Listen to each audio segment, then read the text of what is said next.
need the whole steady in the trunk. In 2022, I made a video called The Next BTS, Why They Fail Every Time. In that video, I explain how the industry is constantly trying to find the next big group. For example, when One Direction went on hiatus, which turned out to be disbandment, the industry tried to replicate the One Direction phenomenon in new groups. These boy bands had a boy next door chill vibe. They looked slightly out of sync, and the most striking factor was that one member carried an acoustic guitar. Their concerts were not big shows, they were more about hanging out with fans. But BTS were maximalists. They were heavily influenced by hip-hop, so they had almost the same amount of rappers as they had singers, 7 members in total. They had movie-like music videos, wore out-of-the-norm outfits and makeup. They prioritized difficult choreography, and their performances, whether they were on a tiny or a big stage, were big spectacles. I explained that maybe these are the reasons why other groups had no chance against BTS, even when they were the ones pushed by American labels. It was impossible to look away from BTS in 2017 and beyond. This was a problem for the music industry because BTS was not their product, so their success was not their benefit.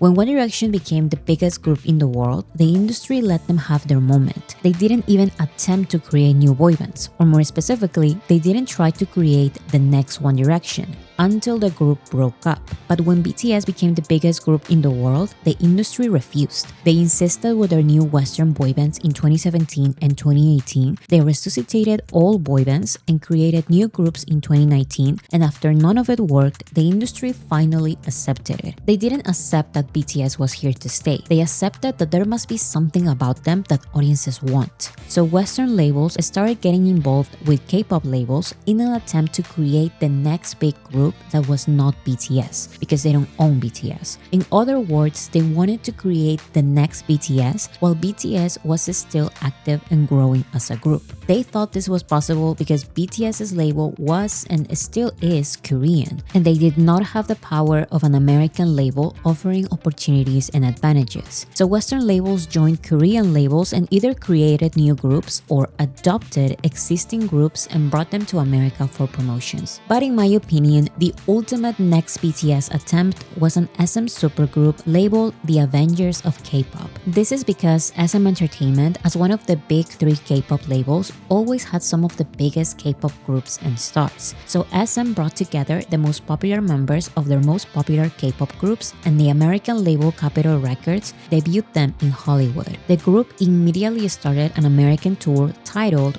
We Are the Future.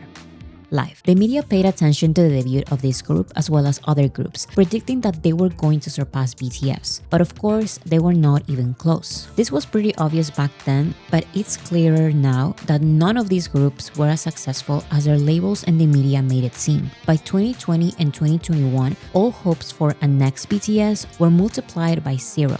Because of the pandemic and quarantine, K-pop groups were not able to promote in America even if Western labels really wanted them to. Meanwhile, BTS dared to release English singles like Dynamite and Butter, global collaborations like My Universe, and Korean and Japanese albums, all of which became huge hits without them ever leaving South Korea. This made it clear BTS were going to continue growing in popularity with or without opportunities. This realization allowed the industry to finally give BTS the same treatment they gave other groups. They stopped trying to compete against them and simply waited for the moment when BTS announced a hiatus. In 2022, BTS announced a break from group activities. The K-pop industry and the Western industry were anticipating this moment because they knew that the BTS members were getting closer to the age to fulfill their mandatory military service. So now it's the moment. It's now or never. Now, I don't know if the industry believed in BTS's promise to reunite after their military service, but if I was a label, as a precaution, I would try really hard to make a group work in the 4 years that BTS are guaranteed to be on hiatus. So what did the industry actually do during this time? This is the next BTS. Why they fail every time, round 2.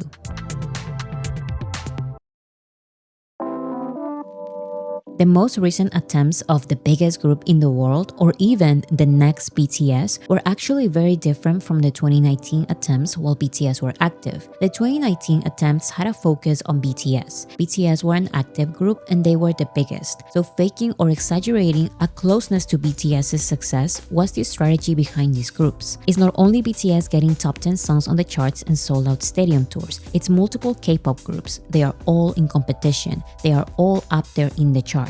We the media admit that sure, BTS is number one, but not for long, because this other K-pop group is getting so much attention and we predict that they will surpass BTS soon. Looking back now, 7 years later, these headlines, strategies, and exaggerations seem more obvious than ever, but the industry noticed the failure of the 2019 attempts and how impossible it was to compete against 2020 BTS, so they waited. In 2022, the BTS members started taking turns to release solo projects and enlist in the military. This made the members get individual recognition, and it made the BTS brand not be completely forgotten while they didn't release music as a group. These successes are stories for another video. In this video, I want to focus on these new groups' attempts and their strategies. So I'll try my best to exclude the BTS members' achievements as solo artists, because technically, the BTS members were so successful that they would also classify as next BTS attempts. In my 2022 video, I said that I believe that the 2019 SM supergroup was a good idea in theory. The problem was that, among other reasons, this was a desperate project with too many BTS-centered strategies. Now in 2026, I look back at the 2022 attempts and I notice a common pattern that I also believe was a great idea. In 2022, the K-pop industry focused on debuting a variety of girl groups, because hiatus or not, audiences still recognized that the biggest group in the world was a boy band, was BTS. So the biggest rookie groups of 2022 were a traditional and kind of glamorous Korean girl group that Korean audiences would all love, an international K-pop girl group created in one of the typical K-pop survival shows that got the involvement of the public with votings, an experimental girl group that was really all about the shock factor because of how unusual their music was, and from HYBE, the conglomerate of BTS's label, there were a girl group composed of really young members with a girl next door Y2K aesthetic, and a girl group that was a little bit more mature and had a modern, sophisticated, and fearless image that worked better with international audiences than Korean audiences. Aside from these 5 rookie groups, SM Entertainment formed another supergroup similar to the Avengers of K-pop, but this time with popular singers, part of popular K-pop girl groups. But surprisingly, the group did not get as much attention. So in my opinion, the industry got it right this time. They focused on the right thing. They got it so right that only months after debuting, these 5 rookie groups were performing a special collaboration stage at 2022 Mama, one of the biggest K-pop award shows. From these 5 groups, the 3 monster rookies were the traditional Korean girl group IVE and the 2 HYBE groups, which include the Y2K group New Jeans and the fearless group Les Seraphim. As you can see, these groups had very different images and none were named the next BTS. But the essence of this strategy is still there. Remember that it's important to fake or exaggerate a closeness to BTS. The Y2K group and the fearless group were not from BTS's label, but the illusion is that they were, because they are part of the same conglomerate of labels, or as K-pop fans would say, they are part of the same label family. So the label's executives were rushing to name their groups BTS's Little Sisters, or the first girl group debuting under the BTS label. The media used these titles a lot, and the executives knew this was an advantage. Years later, executives got into legal battles that revealed fights and sabotage plans related to which group would debut first. That's how important this closeness to BTS was. Meanwhile, groups outside of the HYBE conglomerate started benefiting from BTS's absence and the entertainment industry's willingness to exaggerate the achievements of any group that is not BTS. These 5 groups, and more specifically, these 3 groups, were really pushed all throughout 2023. But nobody noticed that a girl group that also debuted in 2022 was about to get an unexpected, massive TikTok hit. And discreetly signed a partnership deal with Warner Music. This was yet another of multiple legal battles between groups and labels during this era. In 2023, in the middle of the success of their TikTok hit, 50/50 filed for an injunction to suspend their exclusive contracts with their Korean label Attract, accusing them of not being transparent in financial settlements and medical negligence. Then the Korean label Attract accused Warner of orchestrating the abuse allegations. This ended in 3 of the 4 members leaving the group, an appearance on KCON LA getting cancelled, and the filming of a music video for the Barbie movie soundtrack falling through. Now, this may seem like this era's leading group failed because of problems with their label, but I actually doubt this. These other 3 groups may not have had their viral TikTok radio Barbie moment, but more audiences knew their names, their faces, and they listened to multiple of their songs. So we have these groups and group songs getting some attention. Without BTS, it's key that they are exposed to as many audiences as possible. But there is a problem with this. When BTS entered the American and global music market in 2017, they entered with a silent force strong enough to eventually grow and compete against the biggest artists in the world. Only 2 years after their American debut, BTS defeated groups like Maroon 5, the Jonas Brothers, and Imagine Dragons, BTS's competition at the time. A year later, BTS went beyond group categories. And since we're just focusing on groups, let's go back to before 2020. It took BTS 2 years since their American debut to become the biggest group in the world. But the numbers and support these 2022 K-pop groups were receiving were not strong enough to compete with the world's biggest groups. With BTS's absence, the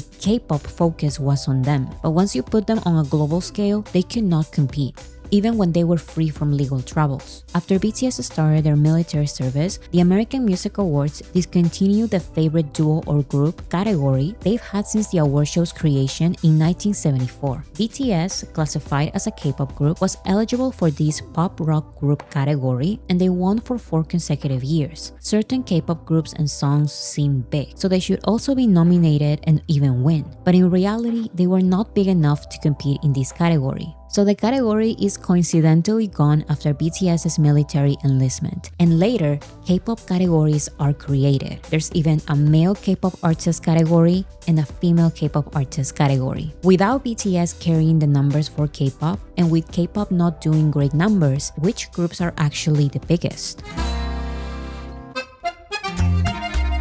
The Billboard Music Awards did not discontinue their top duo group category, so we could see the groups doing great numbers. In 2023, the nominees were Metallica, who have just wrapped up their world tour and had one of their old songs enter charts after a Stranger Things episode, 50/50, who had their viral TikTok hit, and American regional Mexican bands Fuerza Régida, Eslabón Armado, and Grupo Frontera. In 2022, regional Mexican music became very popular in the US, Mexico, and some Latin American countries. Solo artists like Peso Pluma and bands like Fuerza Régida, Eslabón Armado, and Grupo Frontera became so popular that artists who did not release this genre of music started doing so. So from these 2023 nominees, the winners by far were Fuerza Régida. By 2024, the genre slowed down, but Fuerza Régida did not. The groups dominating the group category were established rock bands like Coldplay, Linkin Park, and Blink-182. Just like the previous year, there was also a singular K-pop group, but the winners were once again Fuerza Régida. By 2025, this group became one of the world's most listened to artists of the year, going beyond the group category. Now, this group does not make the BTS numbers, but during their absence, they were the biggest. K-pop groups could only win if they were isolated in K-pop categories. Despite this regional Mexican band being the most successful group during the years of BTS's absence, when we think of the idea of the biggest group in the world, we think of groups that become a global pop culture phenomenon. They would have to be at least included in pop culture conversations. This is something that label executives paid a lot of attention to, in my opinion. The fight for numbers was already hard when BTS was present. With BTS on hiatus, the numbers competition should have been easier, but it turned out too difficult to win for any kind of group, even for the one leading the group category. So the industry shifted their focus from a closeness to BTS's numbers like in 2019 to a closeness to BTS's cultural impact. What matters now is which group people are talking about in pop culture conversations, and the type of groups people were talking about the most were global groups. The concept of global groups is bringing the idol training system used in K-pop and J-pop to a global scale. Consider this a loose definition because fans and labels change it to their convenience. A very old definition that nobody uses anymore is a group that is globally successful, like BTS. Then some survival shows change it to a group that has members of different nationalities. They will still be all from Asian countries, mostly Korea, Japan, China, and Thailand. K-pop groups have had members from other Asian countries for years, but the concept of a global group started to become interesting. Survival shows also started claiming that they were making global groups because they started accepting votes from fans worldwide instead of only Korean fans. Music labels also started using the term global group about their groups created specifically to achieve global success. The most popular example of this definition is XG, a group of Japanese members under a Japanese label that debuted promoting heavily in South Korea by singing only in English. With time, they also started promoting in the US. They were the most recognizable example of a global group until Vicha and Cat's Eye's debuted in 2024.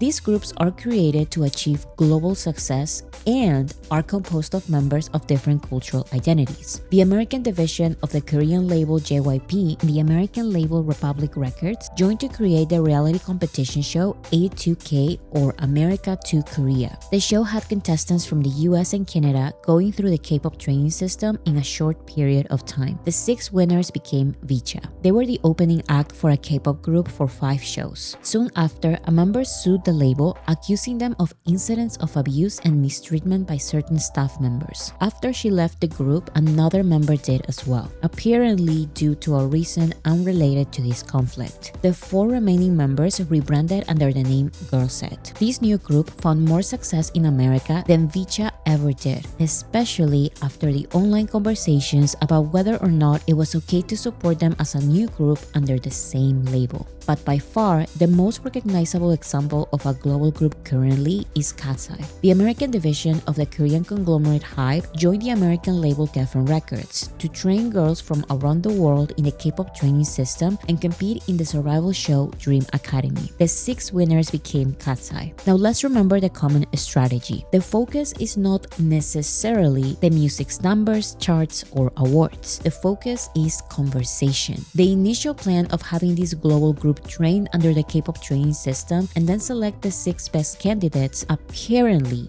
changed. Now this is going to be a survival show with votes from the public, and once the winners are announced, there is going to be a Netflix show documenting not just their creation and conflicts during their training period, but also the struggles behind the survival show the contestants did not initially agree to participate in. This project was, self-admittedly, the industry's ultimate creation, a group created by the executives managing the careers of mainstream Western artists, as well as the quote-unquote masterminds behind BTS, making this group BTS's successors. While the survival show made them a recognizable name for K-pop audiences, the Netflix documentary and the controversy surrounding it made them part of pop culture conversations that last to this day, while a member is on hiatus. A much more improvised and rushed project similar to Cat's Eye was the Latin group Santos Bravos, also created by the masterminds behind BTS, with the same global group format but in a short period of 6 months. In a chat at Harvard Business School, the Korean executive in charge of Santos Bravos reportedly said that they decided to take out fan voting because it created a toxic atmosphere for the Dream Academy contestants. It also made contestants from particular countries gain more fan loyalty. The Santos Bravos documentary was also more lighthearted and it lacked the drama the Cat's Eye documentary had.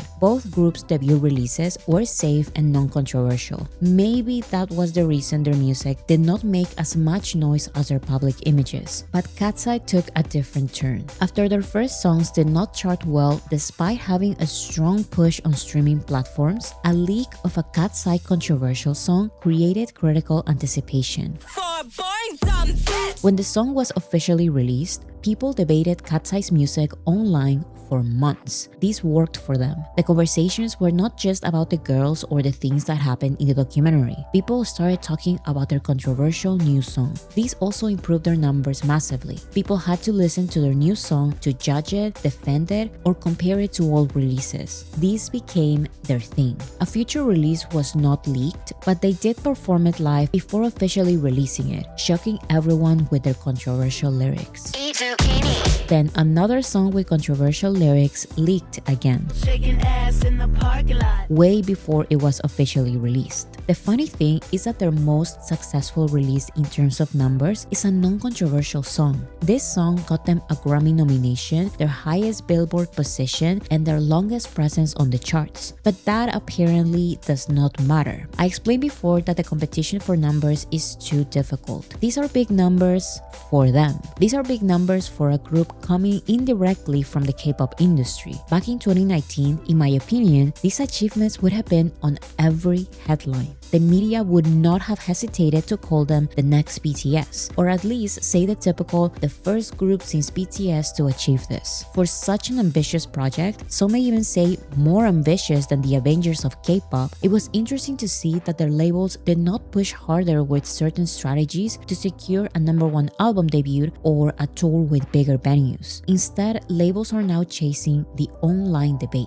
This opens another conversation. Should we support a musical project that prioritizes controversies and brand sponsorships over the music fans actually seem to enjoy? Is the idea of musical growth completely out of the window? Numbers or no numbers, controversies or no controversies, with this type of music, no one dares to call this project the next big group. And from the executive side, it seems like they are done chasing this title. They would rather change the entire ecosystem. Only 2 years after the debut of Cat's Eye, Hype and Geffen Records are already debuting another global girl group. The members include contestants who lost in the Dream Academy competition, and the final member was decided in another competition show in Japan. The show was not part of pop culture conversations until the controversial winner was announced. A girl significantly younger than the other members and not the fan favorite. The lyrics and instrumental of the song of their first performance together also had people talking online.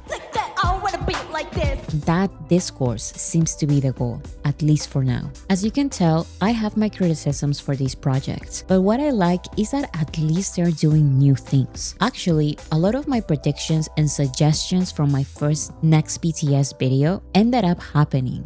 If you as a producer or record label want to create or be the mastermind behind the next BTS in terms of popularity, you need to look for unique artists that are not necessarily going to be part of a group like BTS.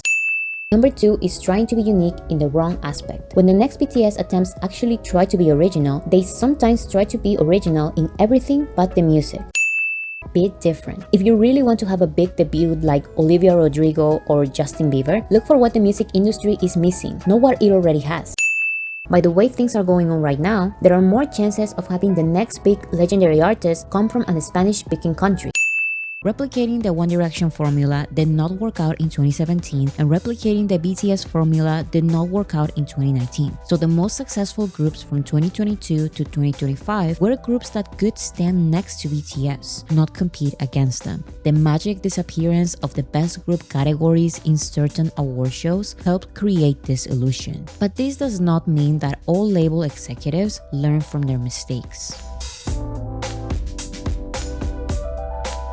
Simon Cowell tried to recreate the success he once had with One Direction multiple times. In 2016, he put together an American boy band that had a similar relatable image to One Direction, plus a little of the dance element BTS brought back. In 2019, Simon Cowell tried to compete against K-pop with his own UK pop. Right now, K-pop, you could argue, is ruling the world. Now, it's time for UK pop. He put together a girl group and a boy group in a competition show. I'm the bad guy. The show and groups failed to get audiences' attention. Simon Cowell abandoned them soon after their debuts, and they eventually disbanded.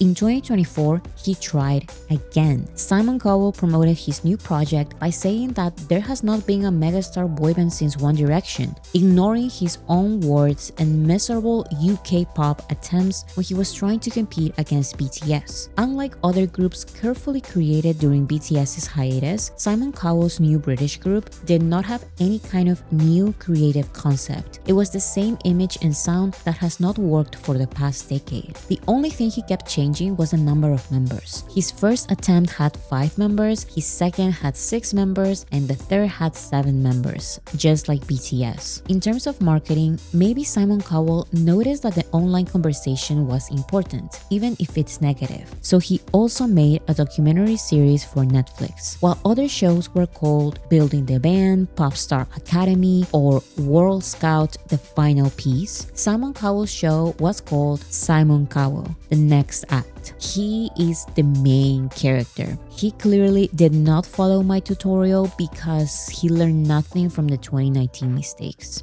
So of course this project got no attention until some negative online conversation started appearing. One Direction fans were annoyed at Simon Cowell trying to make yet another One Direction, especially after he admitted regretting not being able to exploit the band's copyright after they disbanded. I should have kept the name. Who owns the name? They do. That's the problem. Could have made an animation or whatever. That's my only regrets. And also the names were similar, 1D, D10. On the other hand, in the documentary, these group's members were seen laughing after one of them said that BTS are terrible and if BTS can sell out Wembley Stadium, then they can sell out Pluto. If BTS could sell out Wembley Stadium in flipping 5 minutes, we could sell out flipping Pluto in 5 minutes. Yeah, Being serious, but they're nobody- terrible. yeah, Being serious, but they're nobody- terrible. Honestly, we respect BTS. Yeah, Being 'cause- serious, but they're nobody- terrible. I kind of say that as like a confidence boost. Yeah, Being 'cause- serious, but they're nobody- terrible. Of course, this had to be part of the Netflix documentary. Without it, there was no conversation surrounding this group.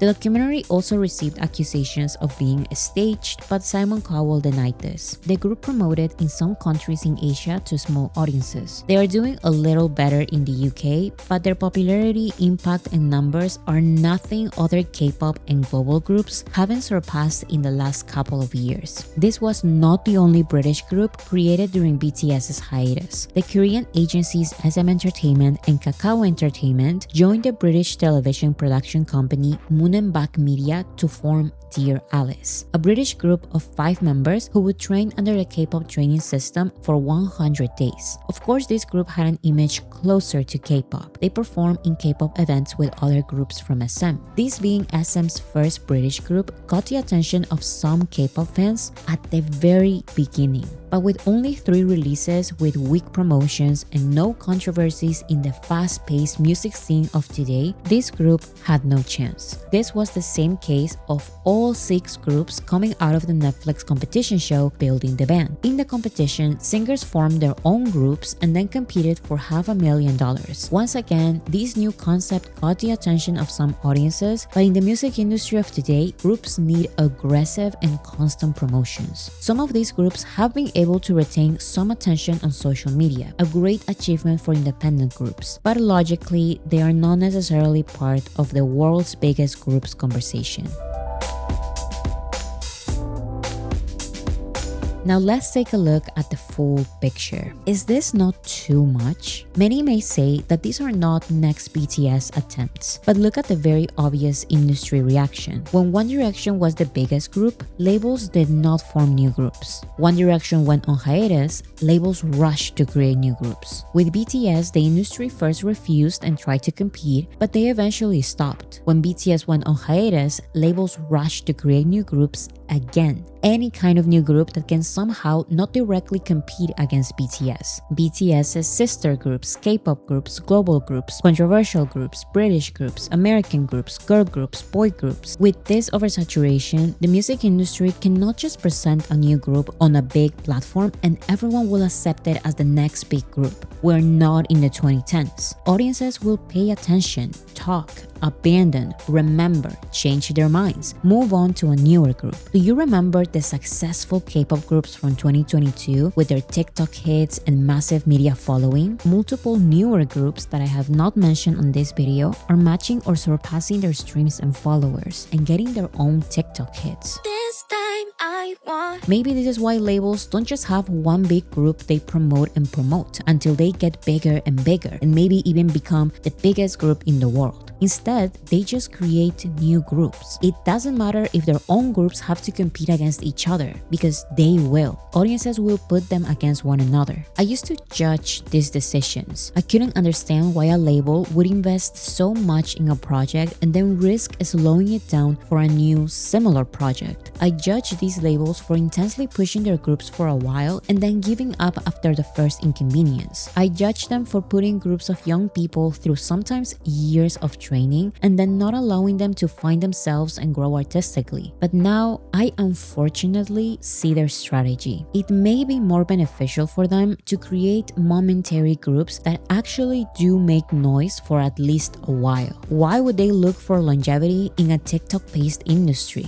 Another label's shiny new thing will make more headlines than the artistic growth of a senior group. That is, of course, excluding the one at the top. Now that BTS is officially back, the successes of these groups while BTS were in the military seem microscopic in comparison, but this was most likely anticipated by the industry. Being noticed by a lot of people at festivals and being the center of viral TikTok debates does not necessarily fill out your own stadium tour or sell millions of albums, but at least you are guaranteed a moment in the spotlight. You get the influencer treatment, not the musician's one. These days, if the impression of a group is good enough, maybe they will be remembered during their next release and have similar success. But if we keep trying to look for the significant, steady growth BTS had to reach the real top, then we cannot really find anything. Isn't it funny that in 2024, when BTS was in the military and most of these new groups were at their peak, the groups selling out big venues and getting nominations based on their numbers were mostly all bands with loyal fan bases. From all of these experiments, how many will be able to do the same in 10 or 20 years? None of these groups have been able to get a loyal, dedicated fan base that won't get distracted by even newer groups or who will truly fight for the growth of their groups, just like ARMY did for BTS in 2017. They couldn't even surpass BTS while they were on hiatus. Maybe the next BTS were the friends we made along the way. And I say that as a joke, but somehow it still applies. When I made that first next BTS video, the industry wanted to replace BTS, but maybe their failure, the realization that this is impossible, hit them so hard that the response was to bring the K-pop oversaturated momentary group ecosystem to the global scale. My question now is